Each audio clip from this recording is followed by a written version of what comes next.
Mumbai local train में हत्या करने वाला आरोपी रोशन स्वर्ण गिरफ्तार। मीरा रोड में किराए के मकान में रह रहा था। मुंबई लोकल ट्रेन में दरवाजा बंद करने को लेकर हुए मामले विवाद के बाद 22 वर्षीय युवक की मौत मामले में पुलिस को बड़ी सफलता मिली है। इस सनसनीखेज हत्याकांड के मुख्य आरोपी रोशन स्वर्ण को पुलिस ने गिरफ्तार कर लिया है। घटना के बाद आरोपी फरार हो गया था, लेकिन पुलिस ने सीसीटीवी फुटेज, तकनीकी जांच और गुप्त सूचना के आधार पर उसे कुर्ला इलाके से गिरफ्तार कर लिया। जांच के दौरान ये जानकारी सामने आई कि आरोपी रोशन स्वर्ण वर्ष 2022 से मीरा रोड के साईं बाबा नगर स्थित मेघदूत टावर सोसाइटी की 7वीं मंजिल पर किराए के मकान में रह रहा था। आरोपी की गिरफ्तारी की खबर सामने आने के बाद इलाके में भी चर्चा का माहौल है। रोशन को यह मकान दिलाने वाले एजेंट ने बताया कि रोशन और उसका परिवार मेहनती और शांत स्वभाव का प्रतीत होता था।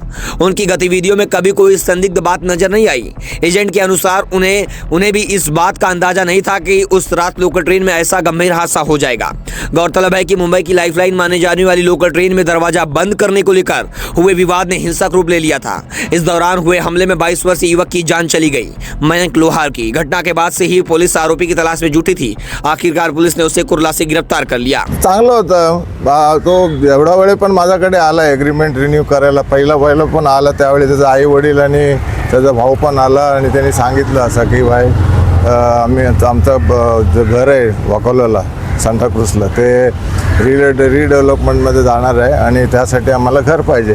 आणि मी त्याच्या बॅकग्राऊंडमध्ये विचारलं आई वडील कोण कोण राहणार आहे। बोले आई वडीलनी मी आणि माझा भाऊ। आणि त्याच्यामध्ये कॅरेक्टरमध्ये मला काय वाईट वाटलं नाही। त्याने आता 4-5 वर्षापासून राहतो, मला काही असं दिसलं नाही की तो असा क्रिमिनल आहे म्हणून। अगर असं माहिती असलं असतं क्रिमिनल आहे तर मी नोटीस देऊन काढलं असतं त्याला। 4 वर्षापासून त्याला ओळखतो मी। तो क्लिअरिंग फॉरवर्डिंगचं काम करत होता आणि त्याच्यानंतर मध्ये तो बहरेनला पण गेलेला।